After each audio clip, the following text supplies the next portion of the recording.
Good evening, it's the Oscar expert here, and we are going to recap the 2019 Sundance Film Festival, which may just premiere the first batch of 2020 Oscar contenders, even before the 2019 Oscars even happened. Last year's Sundance didn't really make that big of an impact on the Oscars. I mean, we had 8th Grade, Hereditary, Sorry to Bother You, Blindspotting, which are really good movies, but none of them ended up being nominated for anything. But, you know, you've had contenders like Manchester by the Sea, Whiplash, Brooklyn, Boyhood, so many movies. It could go any way, any year, and nonetheless you are going to get some great movies, so we're just going to talk about the great movies, not even necessarily what's contending. The Report is probably the biggest Oscar bait vehicle out of the festival, because you've got Adam Driver in the lead, Annette Bening in supporting. It's like Spotlight, it's like The Post. It's about journalists uncovering secrets. And people say this movie's really good. It has a 96 on Rotten Tomatoes with an 8 average rating and an 81 on Metacritic. This is total Oscar bait. Amazon bought it for $14 million. You can bet your ass they're going to campaign it. It's Scott Z. Burns. He's written some Soderbergh movies. This is his first movie directing. I mean, people say Adam Driver, who's in the lead, is giving probably his best performance to date. And then Annette Bening in supporting is also doing really excellent work. After Spotlight and The Post are kind of the same movie, then you're giving us another of the same movie. Are people going to be tired of this by the time awards roll around? Maybe they will be. Then again, you have another movie just like Spotlight Post coming out this year from Soderbergh himself called The Laundromat. And guess what? It's got Gary Oldman and Meryl Streep. This movie has a 96 on Rotten Tomatoes with an 8 average rating and an 81 on Metacritic. Those are great reviews, but it is showing that not a lot of people are going to say this is the very best movie of the year. You know, it might end up on some top 10 lists. It's getting a lot of 8 out of 10s. I don't know if this is going to carry all the way to the Oscars. It certainly has hype. I think Annette Bening might be the biggest lock from the movie. I can just easily see her getting nominated for this. Amazon bought The Report for $14 million. You can bet your ass they're going to be campaigning it. But again, I think that with competing with The Laundromat and bearing similarities to Spotlight and The Post, and some people feeling that the movie's a little dry, I don't know. I think this movie will certainly be campaigning itself, certainly be getting hype. You're going to see it on people's lists, but it might start to drop by the end of the year because it just might not excite people that much. And then we've got the winner of Sundance, Clemency, which won the Grand Jury Prize, directed by Chinonye Chukwu. I'm sorry, I probably mispronounced that. This is her debut feature-length movie as a director. This movie's a heavy drama about a death row warden. And the lead actress playing the warden, people say, is spectacular. She's getting fantastic responses. I can definitely see her getting nominated for Best Leading Actress next year. And the movie won Sundance, so there's a lot of hype there. The reviews for this one, a lot of people think that the movie is just not quite as good as it could be. It's sitting at a 75 on Metacritic, which isn't really, you know, reviews that you would say, oh, this is an Oscar contender for sure. But there are people who think it's really powerful. Some people are very emotionally impacted by it. There's a lot about this movie that does scream Oscar bait. It just depends, you know, is the general feeling of this movie that it's like good, not great, or is it like really great? I think that we're going to have to wait for more reviews, more responses. But I think the hype for Best Actress is guaranteed hype. I think that's definitely going to be an interesting movie that I am excited to see now. Then there's The Farewell, which I think I might say is the biggest contender out of this whole festival. This is the debut of writer-director Lulu Wang. It has an 87 on Metacritic with 11 reviews. Really good. Has a 100 on Rotten Tomatoes with an 8.6 average rating. Awkwafina stars in this movie. It's a dramatic performance. There's, you know, comedy to be found, but it is a dramatic, heartfelt movie. She's got a lot of Best Actress hype right now. I think she might even get nominated. And then you've got Supporting Actress hype for newcomer Shuzhen Zhao. Supporting actress for playing the grandma in this movie. Look at this colorful cast of characters. This is a SAG ensemble lock. After Crazy Rich Asians, people are craving stories from Asian cultures, and this movie is definitely seeped in that. And I think that that could help it, along with just being a great movie in general, to take it all the way to the Oscars. So I think that this movie actually may be the biggest contender here. And The Farewell was bought by A24 for $6 million, and obviously that's pretty much the perfect studio for this kind of movie. And then you've got Late Night, starring Mindy Kaling, who also wrote the movie. Emma Thompson is the lead, Mindy Kaling supporting. And this movie's getting some really good reviews. People say it's a topical, funny comedy that has something to say. It's got an 86 on Rotten Tomatoes with a 7.6 average rating and a 70 on Metacritic, so it's not Best Picture territory. It's not the big sick, but it's getting some hype for Emma Thompson in lead actress. Her being nominated could be like, you know, Meryl Streep, The Devil Wears Prada. Maybe it's like that, but, you know, that's Meryl Streep. She gets nominated for everything. I mean, Emma Thompson isn't the furthest person from Meryl Streep, but it might be hard to see her getting nominated for something that's such a comedy. Definitely get some hype for it. She's going to get a Golden Globe nomination. I don't know about this movie for screenplay either, but there is hype behind it, and it's probably going to be a movie that I'll see. We have Loose, which is Octavia Spencer, Naomi Watts, and Tim Roth, and Kelvin Harrison Jr. Julius Onah directed this, who directed The Cloverfield Paradox, which got panned, but this movie actually has really good reviews. It has a 79 on Metacritic at the moment. The reviews are a little bit mixed. People say it's very topical. Some people love the movie, and they say there's a lot to discuss here. You know, issues of race and just family, all this great, juicy stuff. Some people think the movie's a little uneven. So I don't think that movie will go all the way to the Oscars, but I think it could be an interesting movie. The Last Black Man in San Francisco won the directing prize and the special jury award for creative collaboration. This movie has really good reviews too.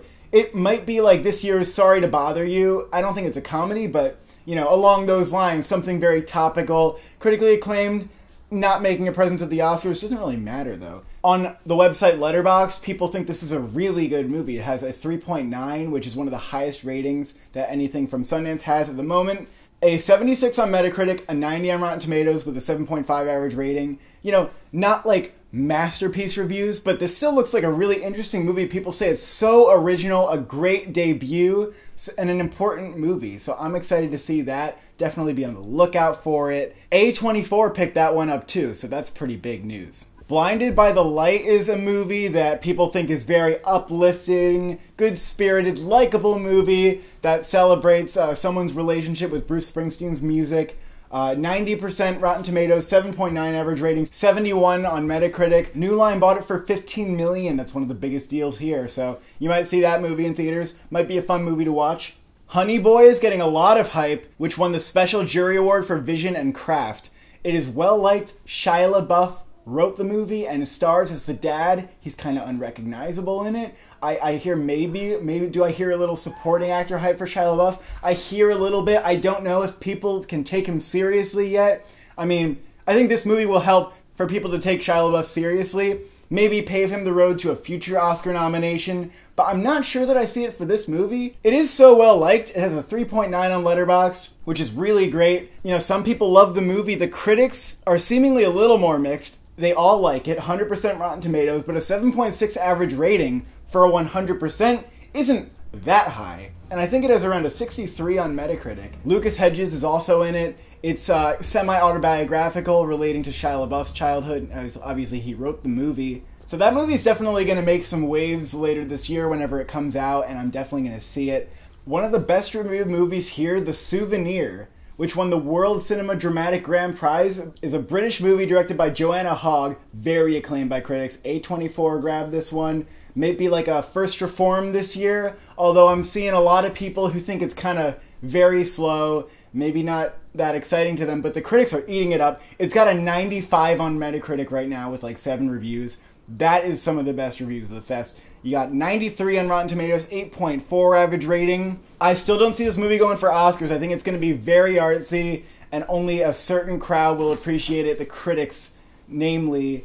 Audiences otherwise might get a little bored at this thing, but it's also a little strange. This is going to be a 2-part movie. They're starting to film the second part in like the summer.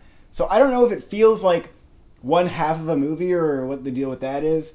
Tilda Swinton's in it and her daughter's in it. I'm going to be checking out this movie when it comes out. Definitely going to be one of the artsier and more critically acclaimed movies this year. Britney Runs a Marathon won the Audience Award, which is probably just as big as an award as the Grand Jury Prize. So that's a really big deal. This is a comedy, like dramedy with starring Jillian Bell, which people are really giving her a lot of praise for this. Amazon bought the movie for $14 million. Big ass deal right there. Don't expect this movie to be in the Oscars, but do expect to, you know, go see this movie and have a good time. You know, have a heartfelt comedy. Nothing wrong with that. The Lodge is the same directors as Goodnight Mommy, which was a foreign language horror film that I thought was really good. That came out a few years ago. This movie has somewhat mixed positive reviews. There are a couple people saying it's like this year's Hereditary and it's really good, but then a lot of people are feeling a little underwhelmed. The reviews are 85% Rotten Tomatoes, 7.7 average ratings, pretty good average rating for that rating, and then you got 70 on Metacritic. It stars Riley Keough. You got an original, interesting horror movie coming out this year, so that's nice. I'm definitely curious to check that one out. You've got Cher, which won 2 awards, Screenwriting and Special Jury Award for Breakthrough Performance for Rianne Barreto. This is a thriller about a teenager and the dangers of the online sphere. This movie has a 73 on Metacritic, so it doesn't have the best reviews of the festival. It's maybe a little surprising that it won, 2 awards here. So that could be something to look out for. Extremely Wicked, Shockingly Evil, and Vile premiered at Sundance. I mean, that's obviously one of the bigger profile movies. Everyone's seen the trailer. Oscars? No. Zac Efron, actually, people think is like giving a career best performance. Maybe he's laying the ground for a future nomination because people are going to start taking him seriously after this movie, because even people who don't like the movie think he's great. But he's not going to get nominated for it. Movies, the reviews are okay. Paddleton is a movie starring Mark Duplass and Ray Romano in a cancer dramedy. I mean, that sounds up my alley. Mark Duplass didn't write or direct it, but everything he's in still has like his stamp on it. And that duo of Mark Duplass and Ray Romano, I mean, who wouldn't want to see that? That has good reviews. That's got an 80 on Metacritic with 5 reviews. I'll probably be checking that one out. There are a couple documentaries here that have a lot of hype. Maybe get nominated for Best Documentary next year, which actually does happen quite a bit at the Sundance Film Festival. You've got Knock Down the House, which won the Audience Award for a documentary, which follows 4 women running for Congress, and they lucked out because one of those women was Alexandria Ocasio-Cortez, who became a superstar in Congress. So that's good for them. The movie is going to Netflix, so you can kind of count on that getting nominated next year, although they'll snub anything, won't they? It's this year's RBG, which... I don't know about that, Cole, because the reviews aren't, stellar. Do you know what RBG has on Metacritic? You fuck, it has a 73. So it's this year's RBG. 1 year from now, we're going to be even closer to the election. This shit's going to matter more. And then you've got One Child Nation, which won the Grand Jury Prize. It is about China's one-child policy, and it has a 97 on Metacritic with 4 reviews. This is going to be one of the most acclaimed documentaries of the year. Maybe this can win documentary, but again, they'll snub anything, maybe even the frontrunners. I mean, this looks like a really interesting movie. People say it's fantastic, so this is definitely one to look out for if you're into documentaries, even if you're not.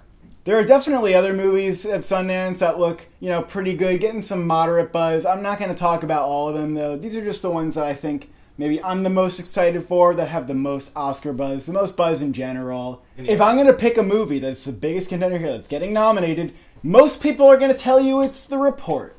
But I'm going to tell you it's The Farewell. That's what I'm telling you. The Farewell is the most likely movie, is my most likely movie to get nominated at Best Picture.